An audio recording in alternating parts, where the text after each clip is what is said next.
네, 하루에 일정 자금 이상 현금 ATM에서 뽑거나 이체를 하게 됐었을 때 통보가 되면 개인의 모든 이체 내역 다 조사하는 거 아니냐, 그리고 가족 간의 거래 몽땅 조사하게 되는 거 아니냐, 이런 것들에 대해서 궁금해하는 경우가 많습니다. 오늘 영상에서 가족끼리 조사 같은 것 자체가 나오지 않게 하려면 어떻게 세법상 올바른 현금이나 계좌 관리를 할 수 있을 것인지에 대해서 말씀드려보도록 하겠습니다. 그러면은 부모 자식 간 현금 주고받을 때 바로 연락 온다, 1000만 원 넘어가면 바로 신고 대상이다, 이거에 대한 팩트 체크를 좀 해주시면 좋을 것 같아요. 우선은 제가 이렇게 많이 말씀드려요. 자, 그러면 ATM에서 뽑으실 거예요, 계좌 이체를 하실 거예요? 요게 종류가 달라요. 첫 번째로 ATM입니다. ATM에서 돈을 한 번에 얼마까지 뽑을 수 있느냐, 여러분들 대부분 모르시는데 100만 원이에요. 그리고 하루에 얼마 뽑을 수 있는지 아세요? 하루에 600만 원 밖에 못 뽑아요. 그러게 ATM에 제한을 걸어놓은 이유는 딱 하나예요. 보이스피싱. 근데 현금 뽑은 거는 국세청만 보는 게 아니라 FIU라는 기관에서도 봐요. 왜냐? 현금을 뽑은 건 대부분 뭐라고 보냐면요, 백방이가 보이스피싱이다. 그래서 ATM에서 안 뽑고 가끔 창구 가서 뽑잖아요. 창구에서는요, 일정 금액, 대부분 1000만 원인데 1000만 원 이상 뽑으면 은행 직원이 물어보게 돼 있습니다. 안 물어보면 안 돼요. 왜냐면 어디다 쓴다고 그걸 물어본 다음에 받아 적어서 FIU에 통보해야 돼요. 그렇기 때문에 쉽지 않고 결국은 돈 뽑는 게, 현금으로 뽑는 게 쉽지 않다. 그러니까 ATM에서 돈 뽑아서 막 1억 2억씩 준다 그래요. 몇 번 뽑아야 될까요? 엄청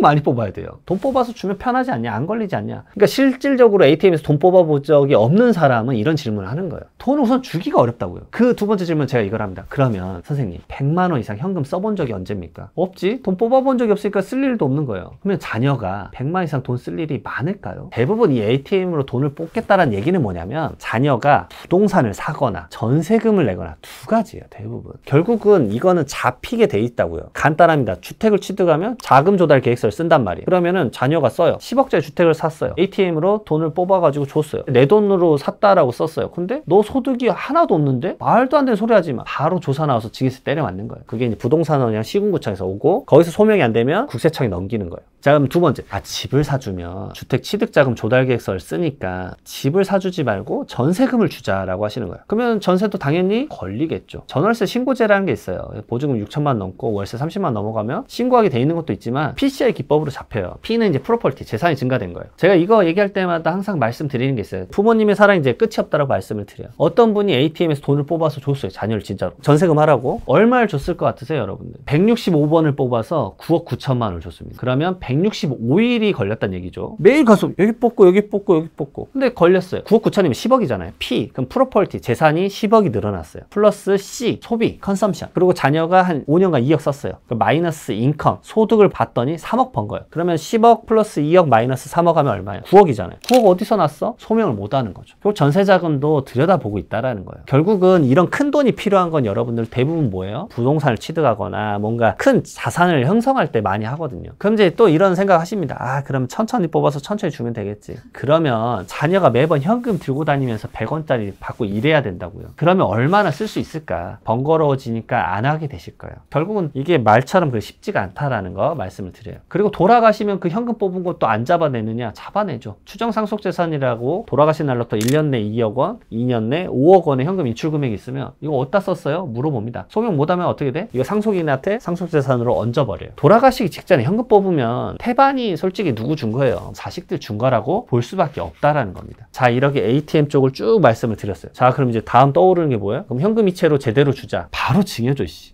말할 게 뭐가 있어요? 계좌 이체를 하는 순간 바로 상대 계정이 나오기 때문에 바로 포착이 되는 거예요. 근데 오히려 이게 조사가 덜해요. 자녀에게 돈을 빌려준 건지 뭔지를 모르니까 살아생전에는 바로 포착하지 않아요. 근데 실제 돈을 빌린 거라면 차용증 쓰고 그것에 따른 이자 줘야 된다 말씀까지 드립니다. 세간에 지금 퍼지는 소문이 1000만 원부터는 안 되고 999만 원은 괜찮아 라고 하는 게 있는데, 아유, 세상 일 그래 쉽게 살아가시면 안 됩니다. STR이란 게 있어요. 특정 이상거래에 대해서 보고하게 있는데 1000만 원 기준 정해놓으니까 막 900만씩 빼는 거예요. 근데 900만씩 계속 반복적으로 빼면 이거 1000만 원 피해가려고 살살살살 빼는 것 같다 라고 보는 거예요. 그렇기 때문에 잡아낼 확률이 높아지는 거죠. 근데 이게 은행마다 하니까 은행 여기 900만 원 여기 900만 원 이렇게 뽑으시는 분들도 있는데, 결국은 세무조사가 나오면 이 계좌 그 사람 걸 다 보니까 결국 초입 개념으로 가면은 사실 오해받을 확률이 아주 높겠죠. 없겠죠. 생각보다 너무 촘촘해요. 그러니까 제가 말하는 건 제도적 개편이 됐으면 좋겠다라는 거죠. 증여재산 공제도 지금 직계 좀비 속가는 5천만 원인데 너무 낮잖아요. 이제 물가 상승률 좀 반영해서 이것도 좀 올려주고, 상속세 같은 경우도 기본 공제도 좀 올려주면 일반적인 국민들이 막 현금을 몰래 주는 이런 영상에 막 너무 매몰돼서 보지 않아도 되니까. 취업한 지 얼마 안 된 딱 30대들은 결혼을 하면 집도 필요하고 결혼식 비용도 필요하고 사실 부모님의 도움이 필요할 때가 더 많은데 그런 분들은 어떻게 해요? 그래서 조사 나오는 분들의 태반이 30대 신혼부부입니다. 생활 스타트 해야 되잖아요. 근데 본인들 모아온 돈이 별로 없어요. 근데 집은 막 숨만 쉬어도 10억 막 하잖아요. 말도 안 되는 가격이잖아요. 그래서 그나마 생긴 게 혼인 출산 공제예요. 증여재산 공제라고 해서 1억 원 더 주는 게 있어요. 혼인일 전후 2년, 그 다음에 출산하고 나서 2년 이내에 1억 원 더 받을 수 있어요. 플러스 현금 5천만 원. 그래서 1억 5천, 1억 5천 받아서 3억 가지고 스타트하라 이거거든요. 왜냐면 우리나라 결혼 평균 자금이 딱 3억 원이에요. 그럼 만약에 조사가 나왔어요. 그러면은 어떻게 되는 거예요? 결국은 내가 어떤 돈으로 그 동산을 취득했는지를 리스트를 뽑아서 소명을 해야 돼요. 제가 말하는 게 항상 그게 초대장인데, 당신을 초대합니다 이러 온단 말이에요. 근데 나는 이 초대를 원치 않는데 결국 자금이 없어요. 자금이 소명이 안 된단 말이야. 결국 어떻게 해요? 증여세 내야 돼요. 그럼 뭐 벌금이 더 있나요? 가산세가 붙습니다. 여러분들 세금의 무서운 건 가산세예요. 그러니까 증여세 신고를 안 하게 되면 내가 내야 되는 세금의 20%가 바로 가산세가 붙습니다. 무신고 가산세라고. 그럼 내야 되는 증여세가 2억이면 거기 가산세가 얼마예요? 바로 4천만 원 붙죠. 20%니까. 그리고 2억이 내야 되는 세금인데 납부불성시 가산세가 붙어요. 연마다 한 10% 정도 붙어요. 그러면은 한 2년 있다 세무조사 나오면 20%가 붙어 있는 거예요. 그러면 2억이 낸 세금인데 4천만 원, 4천만 원 붙어 있으니까 2억 8천을 내는 거예요. 아까 말씀드렸던 그 예시 있죠. 한 10억 정도 받고 해가지고 9억을 소명 못 하신 분, 이 정도 금액 나와요. 한 2억에서 3억대 나오거든요. 근데 어떻게 되느냐? 우리나라의 증여세는 누가 내죠? 받은 자녀인 수중자가 돼요. 수중자가 2억에 3억 돈이 있을 리가 없죠. 그러면 그 돈을 지금 가산세까지 얹어서 내가 내야 돼요. 못 내죠? 그러면 부모님이 그 돈을 또 내줘요. 그 내준 것에 대한 증여세가 또 붙어요. 그 증여세가 또 붙고, 증여세가 또 붙습니다. 이게 무한으로 돌아요. 왜냐면 과세 최저 아닌 50만 원 될 때까지. 그럼 한 1.3배 늘어나거든요. 8천에서 1.3배 늘어나니까 한 3억 5천까지 올라가요.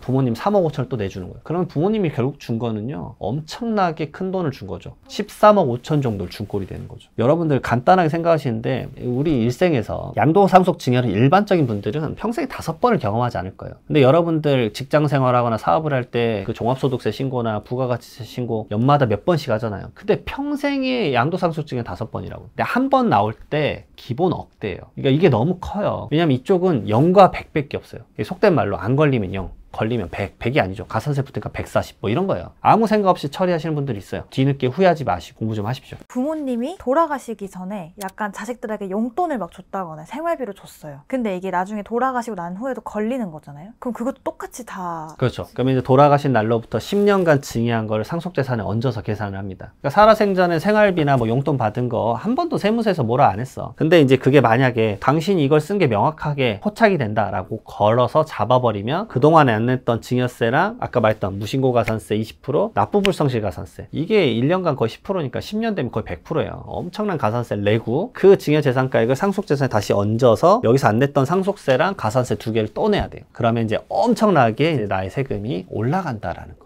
이게 이제 살벌해요. 9년 11개월 28일 전에 3억 원 증여한 게 걸렸어요. 근데 그 증여세랑 가산세 다 계산하면 한 2억 8천 나와요. 그러니까 엄청나게 큰 세금이 나에게 증가된다라는 거. 그러니까 생활비 주는 거 이런 거 안 걸린다. 전화 안 하죠. 웬만하면 전화 안 해요. 주택을 사거나 임대차 보증금 큰 걸 내거나 뭐 차를 사거나 주식을 사거나 코인을 사거나 이럴 때 좀 걸릴 수 있겠지만 그 외적으로는 증여라는 것이 바로 포착이 안 돼요. 그러면 사람이요 단이 커집니다. 처음엔 100만 원 하다가 1000만 원씩 하다가 한 1억 단위로 확확 넘어가요. 그러다가 돌아가시면 이제 10년치 계좌를 다 보면서 아차 싶은 거예요. 알고 봤더니 받은 게 10억이 넘어가는 거예요. 끔찍합니다. 그러면 여러분들 그걸 좀 조심하세요. 왜냐면 그때 한 번 맞았을 때 당신의 인생을 정산한다 생각하시면 돼요. 그럼 반대로 나이 드신 부모님이 이제 일을 안 하시니까 자녀들이 생활비를 드리는 거예요. 그건 괜찮아요? 그건 또 괜찮죠. 왜냐? 나는 피부양자의 생활비는 줄 수 있는데 피부양자의 생활비의 기본 근간은 뭐냐면 그 사람이 경제적 활동을 안 한다라는 거예요. 부모님 은퇴하셨기 때문에 그런 것들 받아도 거의 별말 안 해요. 그리고 이게 건드리면 안 되는 게 효사상이잖아요. 부모님 모셨다는데 그거를 증여라고 걷어버리면 안 되죠. 그런 것들은 사회정서상 패스하는 분위기가 있다 말씀드립니다. 지금까지 말씀해주신 내용들이 정말 여러 세무 상담도 해보고 조사도 하시면서 다 아시게 된 내용이잖아요. 근데 이거를 이렇게 책으로 이렇게 무료로 푸시는 이유가 뭐예요? 사실 해도 내가 직접 세무조사를 대응한다라는 건 쉽지 않습니다. 왜냐하면 저야 지금 정제된 지식을 말하는 거잖아요. 정제되지 않은 현장의 그 경험은 아주 다르죠. 사실 세무조사 가면요, 의뢰인분들이 당황하게 돼요. 세무공무원분들이 이제 아무 생각 없이 말했는데 이제 당황스러운 거죠. 자, 그리고 요즘 많이 물어보는 게 코인 관련된 문의도 많아요. 왜냐? 코인으로 수익을 창출한 다음에 그걸로 부동산을 사요. 그러니까 선행 조건이 코인이더라고요. 그래서 코인에 대해서 제가 최근에 책을 출간을 했습니다. 코인 관련된 세금이 무슨 알 필요가 있냐? 왜냐면 2년이나 유예되지 않았냐라고 하시는 분들이 있을 수 있어요. 근데 코인 세금은 27년 1월 1일부터 과세되는 게 맞아요. 물론 바뀌지 않는다는 전제예요. 그리고 두 번째로는 이 정책을 촘촘하기 위해서 OECD 관련된 국가는 코인 관련된 세금을 이미 거의 다 과세하고 있어요. 그 정책들을 어떻게 흡수해서 이미 터전을 만들고 있는지를 알아야 돼요. 자, 이런 점들까지 여러분들 생각하시라고 다양한 코인 관련된 제도 정책이 어떻게 되고 있는지에 대해서 제가 책을 썼습니다. 코인 관련돼서 분명 이 책 한 권 보시면 좀 도움이 되지 않을까 생각이 듭니다. 제가 썼던 책 이름은 모르면 끝장나는 코인 투자 세금이란 책입니다. 꼭 구입하셔가지고 한번 봐주시길 바라겠습니다. 세금 정책 계속 바뀌고 있습니다. 그리고 새로운 정권이 들어왔기 때문에 더 많이 바뀔 거라고 봐요. 제가 오늘 말씀드렸던 부동산 정책이나 상속세나 증여세 정책, 그리고 코인 정책도 마찬가지고 다양하게 많이들 바뀔 겁니다. 그래서 오늘 영상 보시고 나서도 추후에 혹시나 월급쟁이 부자 돼서 저 불러주시면 계속 찍어서 도움드리도록 하겠습니다.